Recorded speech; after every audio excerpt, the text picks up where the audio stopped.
Hello guys, it's Philoxy. I would like to show you a game I've had with my Zao. Now, the Zao is really my newfound love.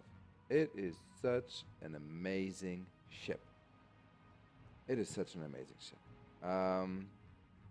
It basically turns a mediocre player that I would consider myself into a beast. It's I'm seriously. I mean, if you, of course, major mistakes like rushing in and stuff like that. But if you play it cool and you try not to rush too early, and if keep your distance a little bit, it is just a beast. I do understand now why people try to get rid of it as fast as possible if it's on the enemy team, because it really poses quite a threat. I think this must be like my 25th something game. I think in the games I've had up to this, I've had quite a few more games ever since. When I recorded this was on the 8th of April, so well, that's when I played it. But I've had so many more games in it, and I've hardly ever went below 100,000 damage. I mean, it's nearly impossible, unless of course which happens, you strike the run into a single torpedo of a shimakaze somewhere that pops up. So anyway, phenomenal ship, very flat gun arc. I have to admit, I'm hardly using the AP. I will probably use it more once I have my captain skilled on the artillery change, or the quicker way of changing artillery. Now, what it is here, it is quite clear that I actually did not have the Atago in my reticle, but the island. But that's something I can't really see in my actual games. So anyway, gearing's coming around. Now I make a first mistake here because I don't see that the engines of the gearing are taken out. So the first salvo misses, which is a shame because guns on the Zao are so precise. They really work very well to take out destroyers due to the simply due to the way the guns work. Now here's an enemy Zao, and as I said, I do understand why you have to take him out, so that's what I try to do. Of course, my list of priority is destroyers first, cruisers second, and battleships. Yeah, they are very dangerous to any cruiser, but the truth is that if you saw that? I mean, 11 hits. What a ship! Anyway, so yes, battleships do pose a big threat. However, I chose to go with the Invisifire build, so that means that normally if I fire above a distance of 15 kilometers, I'm not spotted, unless of course there is a destroyer around that spots me. But for the battleships, it is very, very, very annoying. And yeah, I shoot HE. I basically shoot HE the whole time. I have also skilled my captain with the increased chance of fire, plus put some flags up on my mast. I mean, that's what it's there for. So my chance of fire now is 25%. And you will see when you see the stats that it does work out very nicely. Yeah, so coming back to AP now, due to the fact that you have a flat gun arc, if you're close to an enemy ship, it devastates cruisers, that's for sure. And unfortunately, you won't see any of that in this match. I can tell you already that I didn't fire a single shot of AP. But that's due to the fact that being in a tier 10 match, you normally don't have as many dummies around as in the low tier matches. So people learn how to angle their armor and stuff like that. So when you shoot AP at a well-armored cruiser at tier 8, 9, or 10, you don't really get very good results, maybe with the exception of Russian cruisers, because they're not very well armored. And of course, I just learned, I did it the other day with the Onamogami. Actually, even from the front, I citadeled him. Anyway, so once I have the captain skill in terms of 50% faster load time when you switch ammo type, that is very helpful. And I think I will, once I have that, I will start to shoot more AP on when it's available. You know, in terms of you have a ship that is on your broadside or showing you your broadside. Because the times I did it, it was devastating to the other ships. You can easily do 30,000 damage with a single salvo. So, you know, of course, you have to hit the Citadel, but that is actually battleship type of damage. Yeah, that's one thing I really have a bit of trouble with every once in a while, really trying to gauge the correct course of a torpedo, of an incoming torpedo. Anyway, the western flank is falling back, and he just says so in the chat, and that's sometimes very useful as long as you see your other flank actually pushing, because that means that they do come under pressure, and you don't really want to be fighting on a you know, two-front war, or being shot from behind while you try to show your bow to another ship. So you know, you have, anyway, the enemy has to react to it. You have to do something about it, and unless they're complete dummies, they will. And so in this case, our team did it very well. They pushed, and of course that puts the enemy team under pressure, and they have to do something, and that of course alleviates the pressure from our western flank. So, you know, everything works out nicely. Team did a very good job. I have to admit, if you look at the setup, where a slight matchmaking is slightly in our favor, because we have the Shimakaze, they don't. They have a Kagero, and we have a Gearing, so we get 2 tier 10 destroyers, and they only have one, by the way, the one that we killed in the beginning. And they also have a Nagato on the team, of course. Not a bad ship at all, by the way, and it clearly any Nagato could easily kill me when he gets the chance to do, or when I show my broadside, for example. However, it's not a Yamato or an Iowa or whatever. So things are starting to evolve, finally. We got rid of their enemy carrier, which of course is always very helpful. Not even because, you know, Lexington is not something I really fear in terms of their bombers or torpedo bombers, but being spotted, that's what I fear.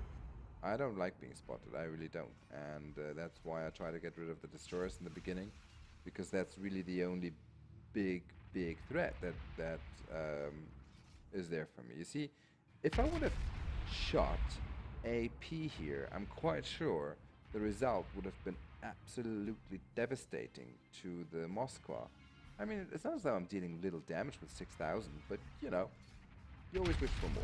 However, if I would have shot AP now, my impact would have been much less, and I started 2 fires. So that's why I'm, you know, thinking, should I choose over to AP, should I not? And at some point you just think, oh, what the heck? Forget about it. Let's just burn them. Now, I thought I could get a shot at that destroyer, but he disappeared. So you see, actually, I'm not being spotted by any of the ships. I am being spotted by the airplanes.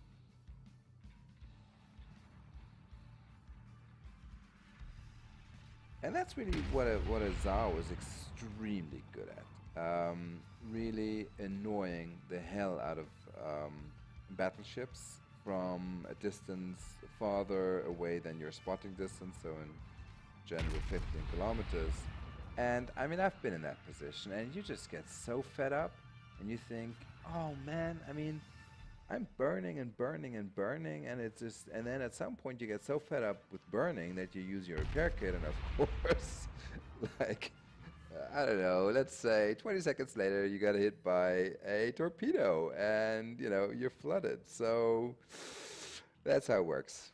And, you know, those are the games then where I really get annoyed. Well, anyway, if you're on the receiving end, it hurts. If you're on the inflicting end, it's nice. You know, it's just it's as much a pleasure to see a battleship burning as it is to see your AP shells dealing severe damage on the citadel. Now here I make a very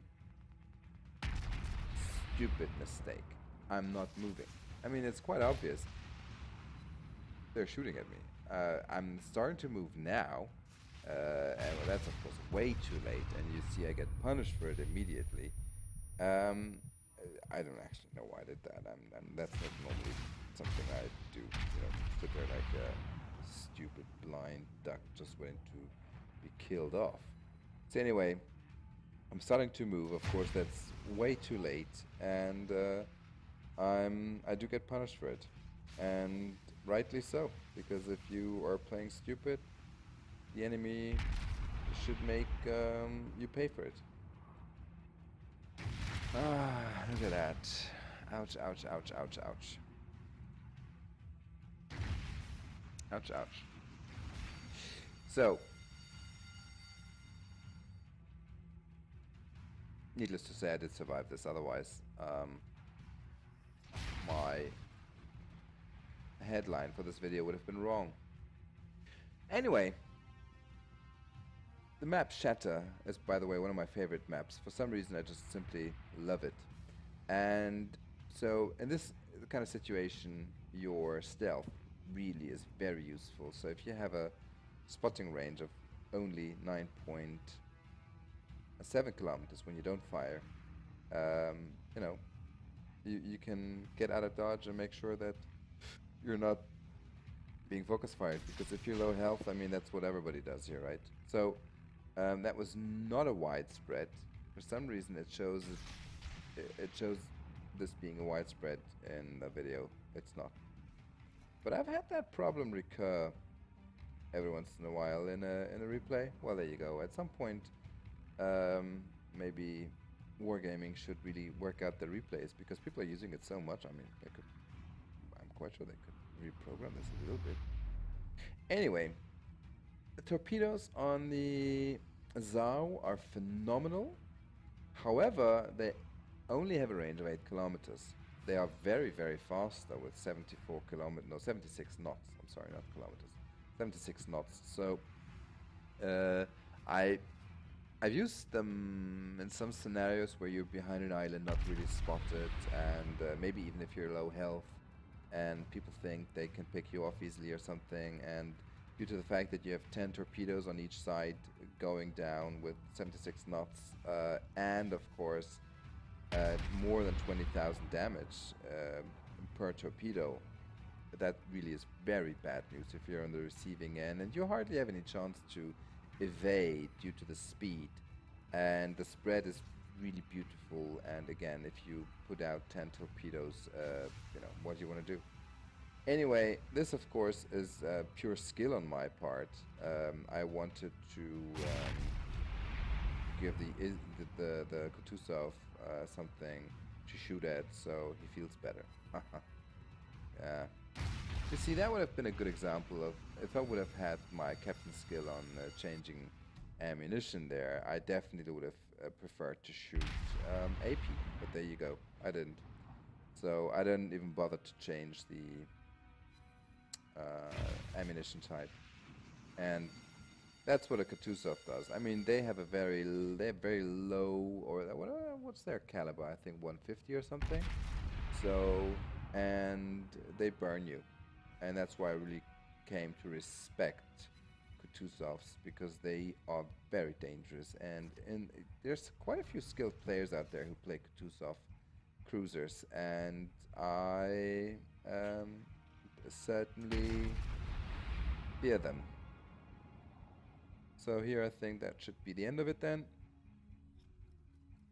and it is repairing.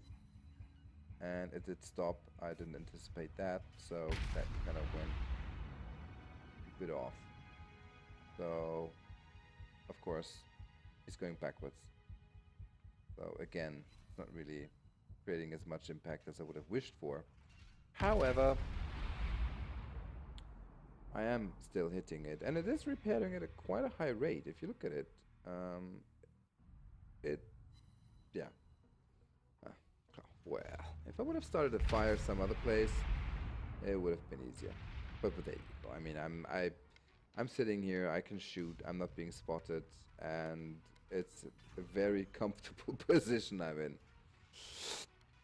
So, second kill of the match. They're down by 2 ships now. And most importantly, they don't have a destroyer left. Now, if you see that, you in a ZAO, you're probably the most dangerous player, because you can just fire at any ship completely undetected and burn them and annoy the hell out of them. And you know, depending on, of course, a little bit on the movement of the enemy, you can use your torpedoes. It's just, I will never ever sell this ship, ever. Actually, I was so desperate with my bookie, I could not bear it anymore, so I really took all of my free XP, which was like 80,000, to invest it into the ZAO. I was just so fed up, and I have to say it was the best decision. It was just the best decision. So here's a Confederate and a Witherer, and he really hurt me earlier on, so it just feels good. Well, that just leaves the Nagato.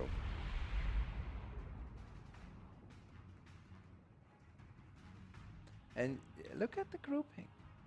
What a phenomenal grouping. It's 12 hits. 12. I only have 12 guns, and all of them hit on a distance of 15 kilometers. What else could you wish for? It's a bloody sniper. Oh. And look how he burns. Oh. I seriously, actually don't get this out. You know, don't get it. Get something else. I love this ship. I have to say, it is my favorite ship. I also have to say it's my first tier 10 ship, so of course I don't have a Yamato, a Montana, and neither do I have a Des Moines or a Gearing or anything else. It's the only tier 10 ship I have. So, you know, it's not as though I can really compare them or compare the ZAO to a Hindenburg, for example, or a Moskva. But there you go. Regardless, I love this ship. And it's just great fun. It's just great fun to play. Certain things you have to take care of. Make sure you don't rush.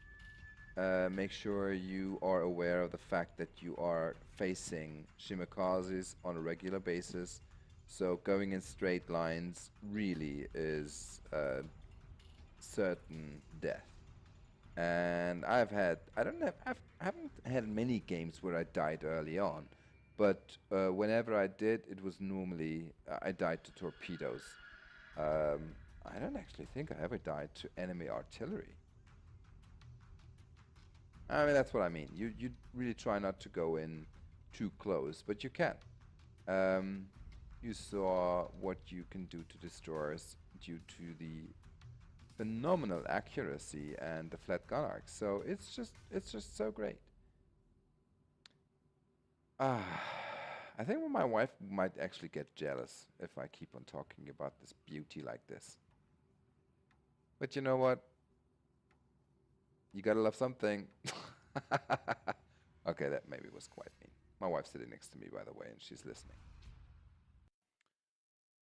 So let's have a look at the stats, and you see that's all right. 2,950 XP, and you know, what can you say? There's just, you know, as I said, you can really do no wrong. 988,000 damage. That's really good. So you can really rely on, you know, getting a good result as well. If you, again, don't do anything stupid. So that's the battle results. Here you go. Have fun, guys. See you around.